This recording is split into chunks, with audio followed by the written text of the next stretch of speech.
foragers. So today I found lilac blewits, or Lepista sordida, sublilacina. We can't really tell for sure which one without sequencing them, but they're both edible and look almost identical, so they are treated the same. They're a little bit of a treasure hunt, as you can see. They're small, and trying to find them through the long grass is not that easy. But they are one of the better eating mushrooms. So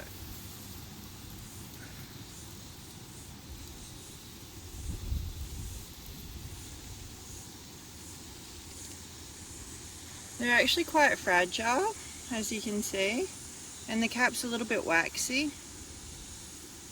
So this is the gills. Now these should have a pinkish coloured spore print, so if you're a little bit unsure you can do a spore print on them. One of the main lookalikes to watch out for is the Cortinarius archery, but there are others.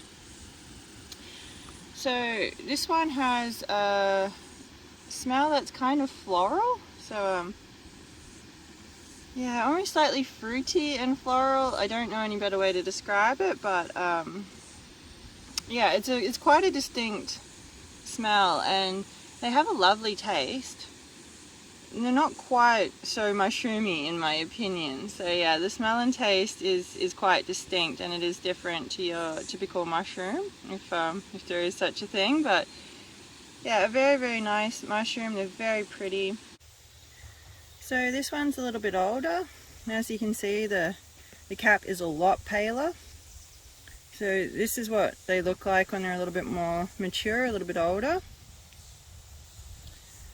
I find that they come out after a lot of rain, so they really do like a fair bit of moisture before they'll show themselves. And you really do want to make sure they're at least a few centimetres in cap size if you're going to pick them, because otherwise it can't do its job to spread its spores. And in saying that though, these ones I found, at least in my area, but I think it's pretty common for the lilac blewits, are smaller than the wood blewits. So don't expect them to get quite as big as the wood blewits, Lepista nuda. But they are a gorgeous little mushroom.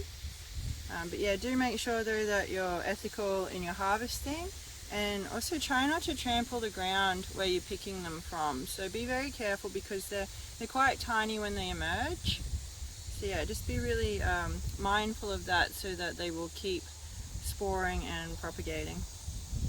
So these lilac blewits, they can start off quite incredibly purple, like a very deep purple, but over time they get more of a tan colour on the cap, and then they'll go quite pale.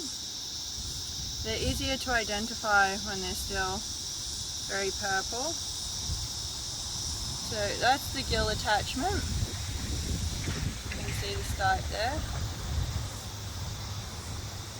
Yeah, so the Cortinarius species that can look similar will have a rust-coloured spore print, whereas these have a pinky beige coloured spore print, and I have done spore prints on these to confirm, even though I was already quite sure on what they are. But it always pays to be safe, and if there's any doubt, don't eat them. But these ones can also be dried out and powdered, so they make quite a nice umami flavour if you add them into dishes as a powder.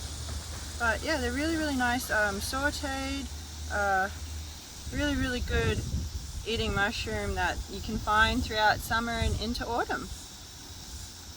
Alright, that's all from me. Thanks everyone.